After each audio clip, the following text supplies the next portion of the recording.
In today's video, I'm going into burnout, and I share a few stories of myself and the experience of burnout, but what is burnout? And then what are some of the things you can do to recover from burnout? So this week, I'm doing a series around burnout, and I want to start today with, well, what is burnout? And for myself, the thing that I noticed is you get very lethargic and you get to where nothing that was of interest or a joy to you before actually is of any interest. Like you don't want to do anything. And so, yes, burnout is getting into a place, a state of mental, physical, and emotional just exhaustion, pure exhaustion. And the thing that I found too was that it's not just being in this state of exhaustion, it's also that every single day I have to, and that means I'm pushing past and I'm pushing constantly to make things, to progress forward, and this have to kind of thing. So it's making myself do things that I'm just like, I'm so exhausted, I can't think straight, and yet I still have to, move forward and make things.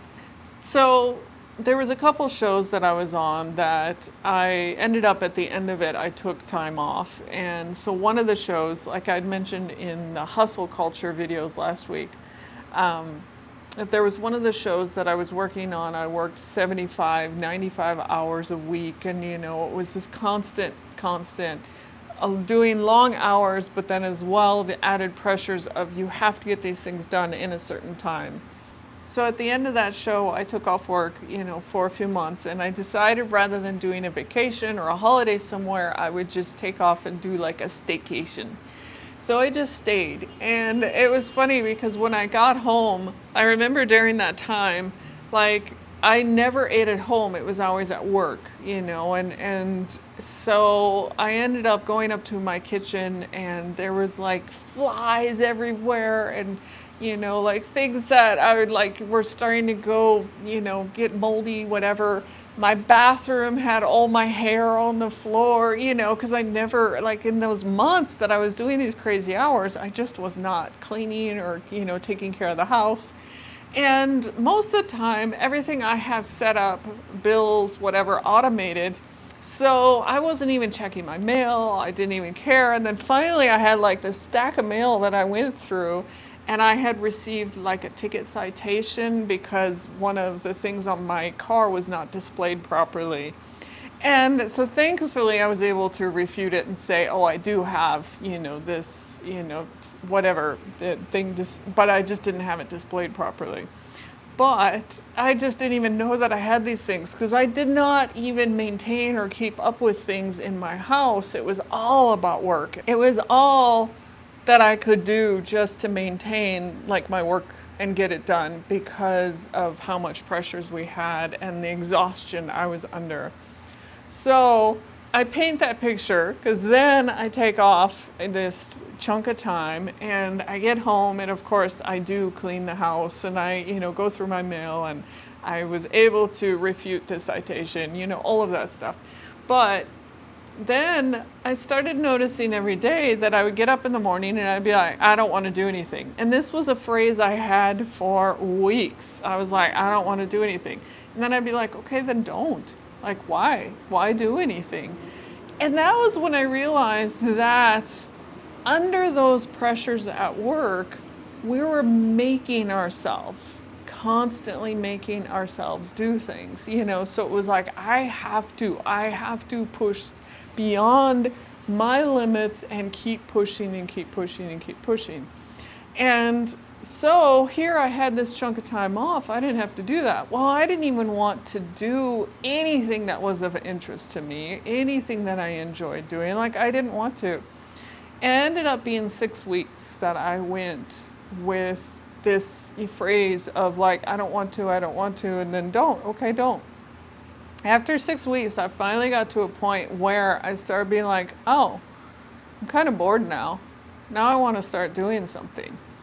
So I offer this up because if you are recovering from burnout, it's really, really hard to give yourself permission as well to be able to say, hey, you don't have to do anything right now. Like, take that time.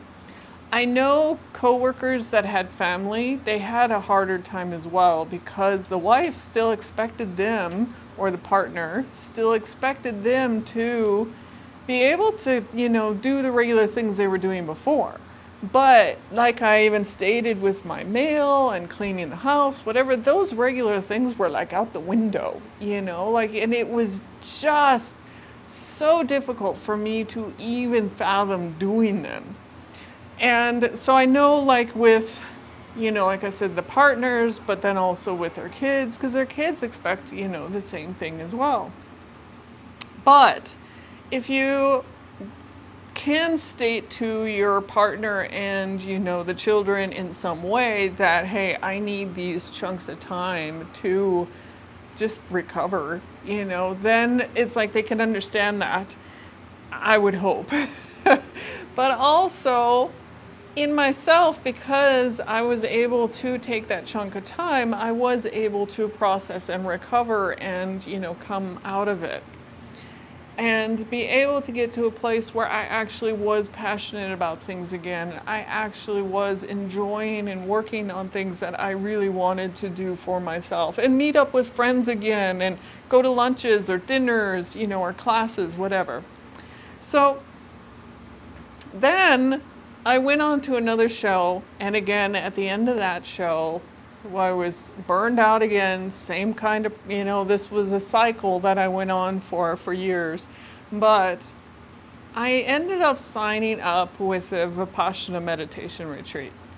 And for those that don't know Vipassana, it's the retreats are a 10-day retreat that you go into, and it's a silent retreat. You don't talk to anyone. And you spend about 14 hours a day meditating, and it's broken up in chunks of time. So you do like an hour meditation, then have a little break, or hour or two, and then have lunch, or so it's like broken up throughout the day, but it is 14 hours that you're pretty much there in your own head meditating and really, being in it. It is a difficult retreat for those that have been. You might know and understand because you're really in your own things. And so I literally finished up on a show, and like 2 days later or a day later, I was in this retreat, day one. And I seriously felt like someone threw me up against a brick wall that day. That first day was so difficult because, as well, I went from this high pressure, I gotta get this done, it's stress, things coming at me, the things, I gotta be doing this, to nothing.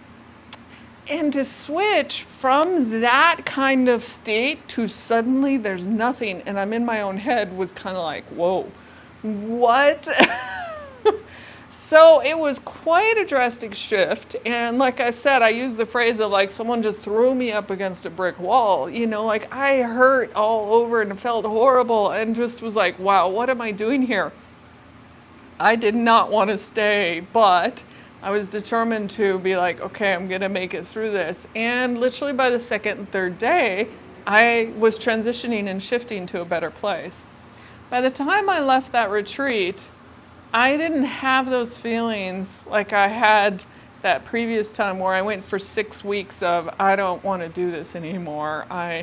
Instead, I came out of that retreat and was like, wow, I actually am okay and want to do things in my life again. Like I want to get together with friends and do things. And so I'm not saying go through this process of being in burnout and then jumping into a Vipassana retreat, and like that's a cycle that you want to go through. It was not enjoyable at all. But to me, it really did show a state of our mental place, like how our mental and physical, is working with us, helping us or not helping us, and being able to shift it. And one of the things I always say too is when I'm in that place of burnout, I call it the darkness. So I feel like I get into a really, really heavy energy, really heavy to the point of being equal to depression. Like if you're depressed and not feeling well, this place of burnout really feels energetically kind of in the same place. Not comfortable, not good, and really hard to shift out of. So it's like, how do you shift out of being in this dark place? And that's where, like I said, I did the 6 weeks of I don't want to, and eventually I shifted. And it took me that long to shift and to, recover and let my body, feel better. But then as well, I did the one with the meditation. And at the meditation retreat, we were eating, nice. We were eating good vegetables and, foods. And so it's like, oh, okay. Well, now I was also nourishing my body in a certain way too through this. So what is it that you can do that can shift you from this burnout state into a better place in your body, in your mind, and shifting energetically from that really dark place? Like, are you just doing things that keep you in the dark place? Like surfing the internet or drinking or, all these other addictions that you could be doing that will keep you in a dark place? Or are you working through some of those things in yourself to lift your vibration? But what will lift your vibration? And for me, one of them is getting together with friends and laughter and joy and having that community and friendship. So not only community and friends or, having laughter and joy, eating better and exercise or movement, some kind of movement. And that was one thing that I did, was dancing a lot throughout my time at working at these studios.